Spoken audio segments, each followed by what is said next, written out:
வணக்கம். நான் உங்கள் அன்பான சயின்டிஃபிக் வேதிக் அஸ்ட்ராலஜர் அஸ்ட்ரோலஜி பேசுகிறேன். நல்லது நினைப்போம், நல்லதே நடக்கும். இப்போ பார்த்தீங்கன்னா, இந்த வீடியோவில் நம்ம மார்ச் 2026 மிதுன ராசிக்காரர்களுக்கு எத்தகைய ஒரு பலாபலன்கள் நிறைந்த ஒரு மாதமாக இருக்க போகுதுங்கிறத நம்ம பார்க்க போகிறோம். சயின்டிஃபிக் வேதிக் அஸ்ட்ராலஜி முறையில் பார்க்க போகிறோம். என்ன சார் சயின்டிஃபிக் வேதிக் அஸ்ட்ராலஜின்னு கேட்டிங்கன்னா, எந்த விதத்திலும் மூட நம்பிக்கைகளை போகாமல், பரிகாரங்கள் விஷயத்தில் போகாமல், மிகைப்படுத்தாமல் உள்ளது உள்ளவாறு ஒரு ஒரு கிரகம் இப்படி இருந்தால் எதுமாற கர்ம பலன் உங்களுக்கு கொடுக்கும் அப்படிங்கிறத நம்மளுடைய 18 வருஷ அனுபவத்தை எடுத்து அது மூலமாக ஒரு பொது பலனாகிய இந்த கோச்சார அமைப்பில் மிதுன ராசிக்கு எந்த தாக்கத்தை மார்ச் 2026 கொடுக்க போகுதுங்கிறத நம்ம துல்லியமாக சயின்டிஃபிக் அஸ்ட்ராலஜி வேதிக் அஸ்ட்ராலஜி முறையில் ஒளி தத்துவ முறையில் நம்ம பார்க்க போகிறோம். இப்போ பாருங்க, மிதுன ராசிக்கு 10ஆம் இடத்துல சனி இருக்கிறார், ராசிக்குள்ள குரு இருக்கிறார், ராகு 9ஆம் இடத்துல இருக்கிறார், கேது 3ஆம் இடத்துல இருக்கிறார், எல்லாத்துக்கும் தெரியும். இப்போ குரு ராசிக்குள்ள இருந்து 9ஆம் இடத்தை பார்க்கும் பொழுது கரெக்டாக மார்ச் மாதம் இருக்கும் பொழுது செவ்வாய், சூரியன், ராகு, புதன் இந்த 4 கிரகமும் 9ஆம் இடம் என்று சொல்லப்படுகிற பாக்கியஸ்தானத்தில் கும்பத்தில் இருக்காங்க. குருவின் பார்வை பெறுகிறார்கள். இது நல்ல ஒரு விசேஷம். இப்போ பார்த்தீங்கன்னா, பிப்ரவரி மாதத்தோட முதல் 2 வாரம், முதல் வாரம், ஜனவரி மாதத்தோட கடைசி வாரத்துலலாம் மிதுன ராசிக்காரங்கள் பார்த்தீங்கன்னா பயங்கரமான மன அழுத்தம். ஏன்னா உங்களோட 8ஆம் இடத்துல பார்த்தீங்கன்னா செவ்வாய் இருந்தது, உங்களோட ராசி அதிபதி புதனே இருந்தது. ஆனால் இப்போ பாருங்க, மார்ச் மாதம் ராசி அதிபதி ஆகிய புதனே பாருங்க 9ஆம் இடத்துல சுக்கரனோட சேர்ந்திருக்கிறார், குருவின் பார்வை பெறுகிறார், செவ்வாயோட எந்த வித தாக்குதலும் இந்த வித ஒரு அமைப்பும் இல்லாமல் பிரிஞ்சிருக்கிறார்.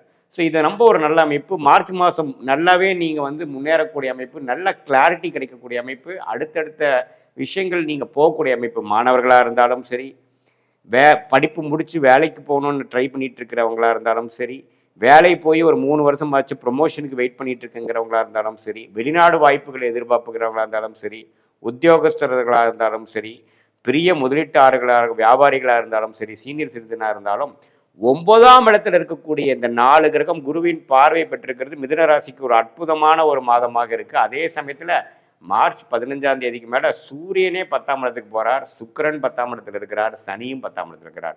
ஸோ இது ரொம்ப நல்லது. என்ன சூரியன் சனியும் பக்கத்தில் வரும்பொழுது கொஞ்சம் டிஸ்டர்பன்ஸ் இருக்கும். பட் இருந்தாலும் புதன், உங்களோட ராசி அதிபதி ஆகிய புதன் கும்பத்தில் ரொம்ப நல்ல அமைப்பில் மாதம் முழுவதும் இருக்கிறனால எந்த வித மாத்திரமும் இல்லாமல் சுக்கிரன் மட்டும்தான் மீனத்திலிருந்து மேஷத்துக்கு போகிறார், சூரியன் கும்பத்திலிருந்து மீனத்துக்கு போகிறார். மற்றபடி புதன் பார்த்தீங்கன்னா குருவின் பார்வை முழுசாக பெறக்கூடிய அமைப்பாக இருப்பதனால நல்ல ஒரு அமைப்பு. மாதம் முழுவதும் மிதுனராசிக்காரங்களுக்கு என்னென்ன பண்ணணுங்கிற விஷயத்தில் கொஞ்சம் பல்பெரியும் என்னங்க, உங்களுக்கு கொஞ்சம் தெளிவு பிறந்துடும். ஜனவரி மாதம், பிப்ரவரி மாதம் பட்ட கஷ்டங்கள் நின்று இப்போ ஓரளவுக்கு எப்படி மீண்டு வரணும், எப்படி போய் நம்ம ஜெயிக்க முடியும், எப்படி ஒரு சில விஷயங்கள் காரியங்கள் நடத்திக்க முடியும், நம்ம சிக்கலில் நாம் எப்படி வெளியில் வர முடியுங்கிற ஒரு நல்ல ஒரு வழியை கொடுக்கக்கூடிய, வெளிச்சத்தை கொடுக்கக்கூடிய, குருவின் பார்வை பெறக்கூடிய ராசி அதிபதியாக புதன் இருப்பதனால நல்லா இருக்குது. அது ராகுவோட சேரும்போது சில பிரம்மாண்டங்கள் நடக்கும், சில எதிர்பாராத சில ஒரு முன்னேற்றங்கள், லாபங்கள்லாம் பெறக்கூடிய அமைப்புகள் இருக்குது. ராஜ யோகாதிபதியாகிய சுக்கிரனே பார்த்தீங்கன்னா இப்போ மீனத்திலே உச்சம் பெருந்து மாதம் முழுவதும் இருந்து மாத கடைசி 11ஆம் இடத்துக்கு போகுது. எப்பவுமே ராஜோகாதிபதியாகிய சனியும் 10ஆம் இடத்துல, ராஜோகாதிபதியாகிய சுக்கிரனும் 10ஆம் இடத்துல. அப்படி இருக்கும் பொழுது 2 ராஜோகாதிபதிகள் மிதுன ராசிக்கு 10ஆம் இடத்துல இருந்து மீதி 4 கிரகங்கள் 9ஆம் இடத்திலிருந்து குருவின் பார்வை பெறும் பொழுது நல்ல முன்னேற்றங்கள். இதுவரை நீங்கள் செய்த தவறுகளை திருத்தி கொண்டு அடுத்தடுத்த வாழ்க்கையில் நீங்கள் ஜெயிப்பதற்கு, வெற்றி பெறுவதற்கு வேணுங்கிற உத்வேகமான சில விஷயங்கள் நடக்கக்கூடிய அமைப்பு இருக்குது. என்னதான் நாம ட்ரை பண்ணாலும் எல்லாம் நடந்தால் தானே உண்டுங்க, இல்லையா? நம்ம கையில் என்ன இருக்குது? ஸோ அப்படிங்கிறப்ப நமக்கு வேணுங்கிற பார்ட்னர்ஷிப்பு, நமக்கு வேணுங்கிற கான்டாக்ட்ஸு, நமக்கு வேணுங்கிற சில தொடர்புகள் மூலமாக சில விஷயங்கள் நடக்கிறது. கரெக்டான டைமில் ஒன்று கிடைச்சதுங்க. எனக்கு வேலையாக இருக்கட்டும், தொழிலாக இருக்கட்டும், ஆப்பர்ச்சுனிட்டியாக இருக்கட்டும், படிப்பு விஷயமா இருக்கட்டும், அட்மிஷனாக இருக்கட்டும், எல்லாமே கொஞ்சம் கனெக்ட் ஆச்சுங்க எனக்கு. ஏன்னா ராசி அதிபதி பார்த்தீங்கன்னா செவ்வாயால் பாதிப்பில் பிப்ரவரி மாதம் முதல் வாரம், 2வது வாரம்லாம் இருந்து, ஜனவரி மாதம் கடைசி வாரம்லாம் இருந்து நம்ம பாதிக்கப்பட்ட மிதுன ராசிக்காரர்கள் இப்போ நிம்மதி பெருமூச்சு பெறக்கூடிய ஒரு அற்புதமான ஒரு மாதமாக மிதுன ராசிக்காரர்களுக்கு மார்ச் 2026 இருக்குதுங்க. இந்த மாதத்தை வந்து கொஞ்சம் யூஸ் பண்ணி நீங்கள் போட்ட சிக்கல்லிருந்து சில விஷயங்கள வெளியில் வரக்கூடிய வாய்ப்புகள் உண்டு. இதை கரெக்டாக நீங்கள் யூஸ் பண்ணிக்கணும். இது பொதுவான பலனை தவிர உங்களுடைய ஜென்ம ஜாதகம், பிறந்த தேதி, பிறந்த நேரம், ஊரை வைத்து நீங்கள் எது மாதிரி டைமில் பிறந்திருக்கீங்க, உங்கள் ஜாதகம் எப்படி இருக்குது, உங்கள் லக்னம் என்ன, நீங்கள் ராசி வந்து மிதுன ராசி, நீங்கள் வந்து மிருகஷீட நட்சத்திரமாக இருக்கலாம், திருவாதிரை நட்சத்திரமாக இருக்கலாம், புனர்பூச நட்சத்திரமாக இருக்கலாம்.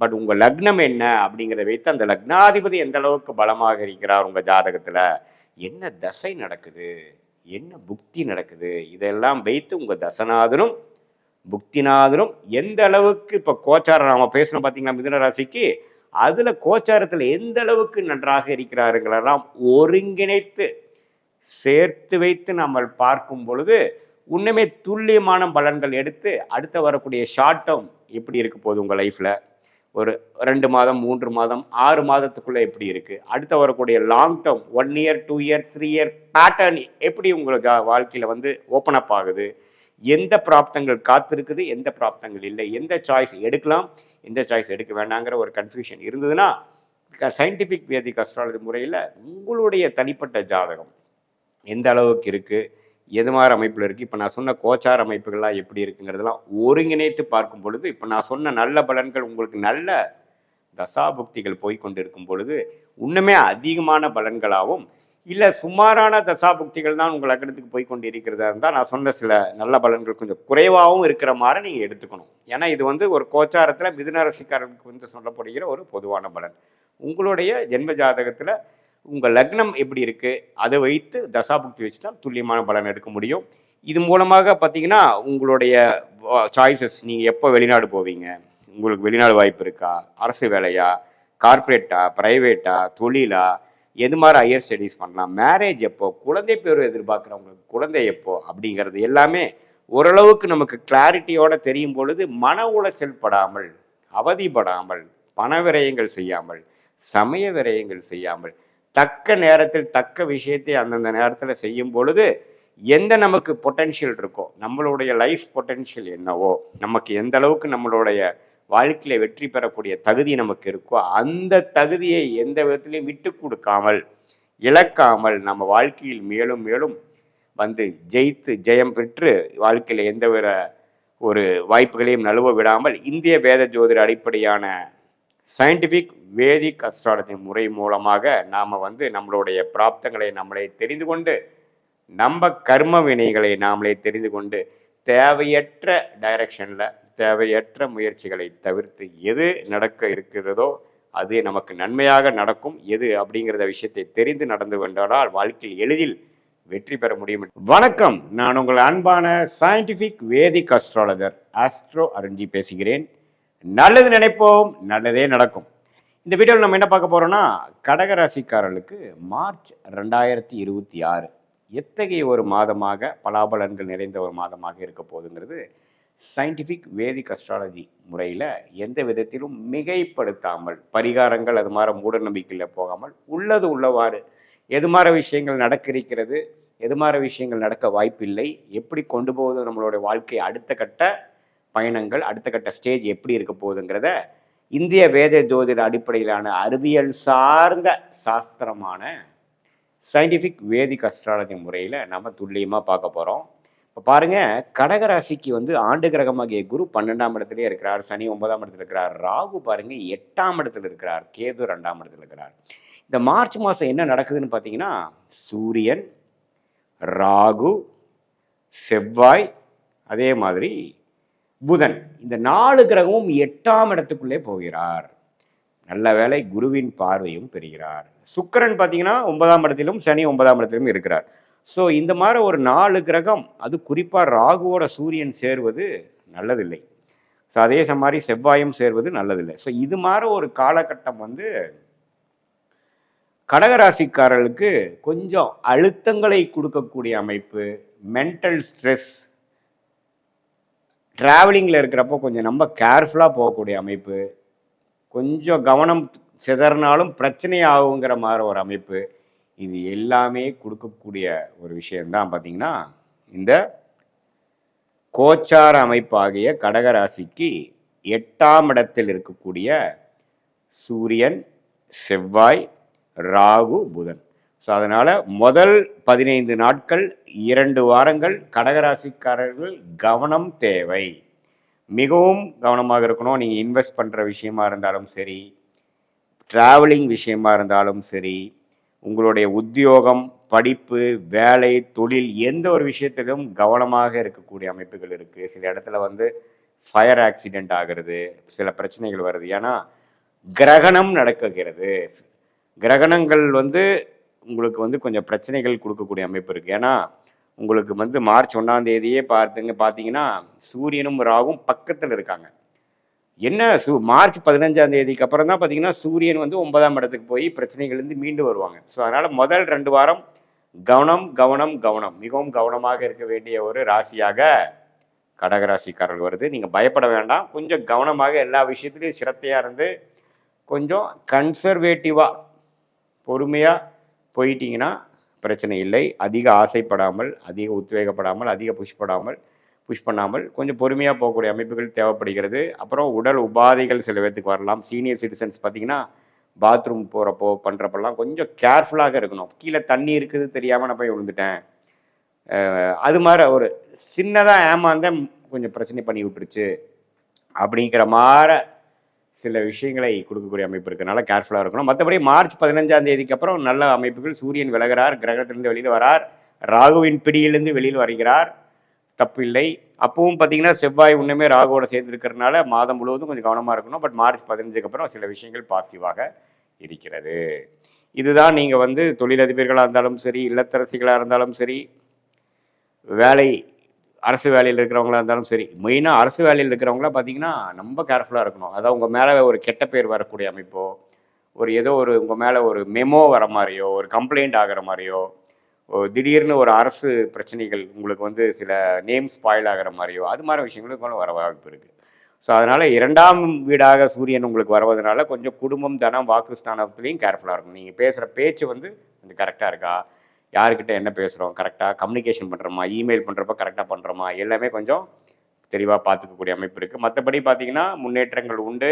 கடகராசிக்காரர்கள் அஷ்டம சனியிலேருந்து மீண்டு வந்ததுக்கப்புறம் இப்போ நல்லா வந்துட்டுருக்கீங்க. அடுத்த வரக்கூடிய மாதங்கள்லாம் கொஞ்சம் பரவாயில்ல. இந்த மார்ச் மாதம் மட்டும் கொஞ்சம் கண்ட்ரோலாக கொஞ்சம் விவேகமாக இருந்து விட்டீர்கள் என்றால் அடுத்து வரக்கூடிய மாதங்கள் கொஞ்சம் நன்றாக இருக்கிறது.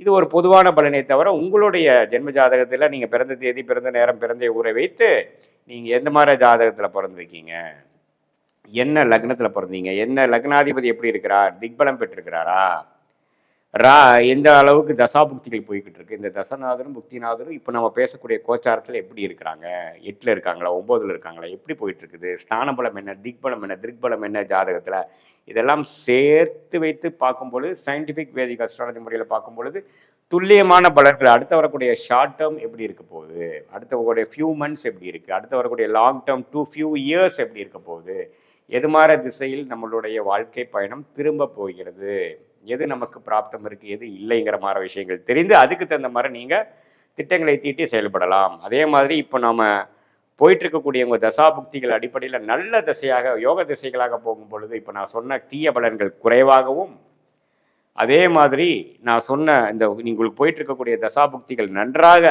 இல்லாமல் கொஞ்சம் சுமாரான திசைகளாக, பிரச்சனைக்குரிய திசைகளாக போகும் பொழுது நான் சொன்ன இது மாதிரி ஒரு பிரச்சனைக்குரிய பலன்கள், தீமையான பலன்கள் வந்து அதிகமாகவும் இருக்கக்கூடிய அமைப்புகள் கண்டிப்பாக உண்டு. ஸோ அதனால் அதுக்கு தகுந்த மாதிரி தான் நீங்கள் பார்த்துக்கணும். ஸோ சயின்டிஃபிக் வேதிக் அஸ்ட்ராலஜி முறையில் நம்ம பார்க்கும்போது எப்படி வந்து அடுத்த வரக்கூடிய 3 மாதங்கள் 6 மாதங்கள் இருக்க போகுது, எந்த நேரத்தில் எது பண்ணலாம், வெளிநாடு போகலாமா, உள்நாடா, நம்மளுடைய பிராப்தம் என்ன, தொழிலா, வேலையா, அதே மாதிரி நம்மளுடைய உயர் படிப்பு, நம்ம எது மாதிரி துறையில் நம்ம போனோம்னா ஜெயிக்க முடியும், எது மாதிரி துறை நமக்கு பாசிட்டிவாக இருக்குது, எது மாதிரி எனர்ஜி நம்ம ஜாதகத்தில் இருக்குது, எது மாதிரி விஷயங்கள் வந்து நமக்கு ஈஸியாக நமக்கு சக்ஸஸ் பண்ண முடியும், எதில் போனோம்னா சிரமப்படும், எது வந்து ஜெயிக்கும், எது ஜெயிக்காது, எந்த நேரத்தில் நம்ம இடம் மாறலாம், எந்த நேரத்தில் நம்ம வந்து ஒரு இன்வெஸ்ட்மெண்ட் பண்ணலாம், எந்த நேரத்தில் வந்து நம்ம கடன் அடையும், எப்போ கடன்லேருந்து மீண்டு வருவோம், இது மாதிரி விஷயங்கள்லாம் நீங்கள் இந்திய வேத ஜோதிட அடிப்படையிலான அறிவியல் சார்ந்த கலையான சயின்டிஃபிக் வேதிக் அஸ்ட்ராலஜி முறையில் தெரிந்து கொண்டீர்களானா சும்மா வீண் கற்பனைகள் இல்லாமல் பகல் கனவுகள் காணாமல் எது செய்யணுமோங்கிற விஷயத்தை துல்லியமாக தெரிந்து கொண்டு எந்த நேரத்தில் அது நடக்கிறதுக்கு வாய்ப்பு இருக்குது சாமிங்கிறதை தெரிந்து கொண்டு அதுக்கு தகுந்த மாதிரி சோர்வாகாமல் சோம்பேறித்தனமாகாமல் எந்தெந்த நேரத்தில் எப்படி எப்படி உத்வேகமாக செய்யணுங்கிறத செய்து அது மூலமாக உங்களுடைய பலனை இரட்டிப்பாக்க உங்களால் கண்டிப்பாக இந்திய வேத ஜோதிட அடிப்படையிலான அறிவியல் சார்ந்த கலையான தெய்வ சாஸ்திரமான இந்த சயின்டிஃபிக் வேதிக் அஸ்ட்ராலஜி முறை மூலமாக உங்களுக்கு ஃபஸ்ட்டு என்ன கிடைக்கும்னா கிளாரிட்டி கிடைக்கும். கிளாரிட்டி கிடைச்சாவே பாதி கிணறு தாண்டிட்டுன்றது. ஏன்னா நம்ம கிளாரிட்டி இல்லாமல் தான் பல விஷயங்கள் பண்ணி மாட்டிக்கிறோம். சிறு குழந்தையாக இருந்தாலும் சரி, சிறு வயதினராக இருந்தாலும் சரி, நடுத்தர வயதினராக இருந்தாலும் சரி, தொழிலதிபர்களாக இருந்தாலும் சரி, சீனியர் சிட்டிசனாக இருந்தாலும் தேவையற்ற நேரத்தில் தேவையில்லாத ஒரு விஷயத்தை சொல்லி போய் மாட்டிக்கிறோம். சில பேர் பார்த்தீங்கன்னா ஸ்டாக் ட்ரேடிங் அதில் போய் மாட்டிக்கிறாங்க. சில பேர் யாரையோ நம்பி பணத்தை கொடுத்து ஏமாந்துடுறாங்க. சில பேர் உடல் உபாதைகள் உடம்பை சரியாக பார்த்துக்காம உடல் உபாதைகளில் போய் மாற்றிக்கிறாங்க. அதுக்கப்புறம் அது மீண்டு வர்றதுக்காக கஷ்டப்படுறாங்க. ஸோ நம்மளுடைய பிராப்தங்கள் என்ன, உடல் விஷயங்கள் எப்படி இருக்குது, ஆரோக்கியம் எப்படி, பண விஷயங்கள் எப்படி, இதெல்லாம் தெரிந்து கொண்டு அதுக்கு தகுந்த மாதிரி நம்மளுடைய வாழ்க்கை நடவடிக்கைகளை அந்தந்த நேரத்தில் திட்டமிட்டு செயல்படுவது போது கண்டிப்பாக வாழ்க்கையில் ஜெயிக்க முடியும்.